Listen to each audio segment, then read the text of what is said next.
सुरार्चितलिङ्गं निर्मलभासितशोभितलिङ्गम् जन्मज दुःखविनाशकलिङ्गं तत्प्रणमामि सदा शिवलिङ्गम् देवमुनिप्रवरार्चितलिङ्गं कामदहन करुणाकरलिङ्गम् रावणदर्पविनाशकलिङ्गं तत्प्रणमामि सदा शिवलिङ्गम्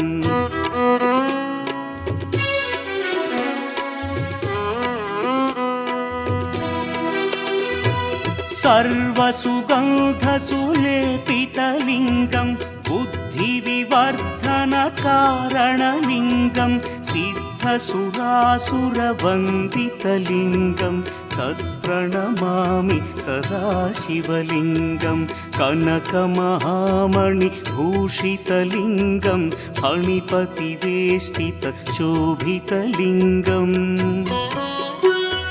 दक्षसुयज्ञविनाशनलिङ्गं तत्प्रणमामि सदा शिवलिङ्गम् कुङ्कुमचन्दनलेपितलिङ्गं पङ्कजहार सुशोभितलिङ्गम् सञ्चितपापविनाशनलिङ्गं तत्प्रणमामि सदा शिवलिङ्गम्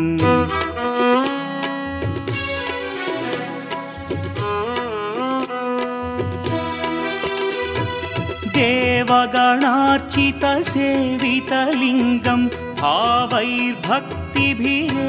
च लिङ्गं दिनकरकोटिप्रभाकरलिङ्गं तत्प्रणमामि सदा शिवलिङ्गम् अष्टदलोपरिवेष्टितलिङ्गं सर्वसमुद्भवकारणलिङ्गम् अष्टदरिद्र्यविनाशनलिङ्गं तत्प्रणमामि सदा शिवलिङ्गम् सुरगुरुसुरवरपूजितलिङ्गं सुरवनपुष्पसदार्चितलिङ्गम् परमपदं परमात्मकलिङ्गं तत्प्रणमामि सदा शिवलिङ्गम् लिङ्गाष्टकमिदं पुण्यं यः पठेच्छिवसन्निधौ शिवलोकमवाप्नोति शिवेन सह मोदते।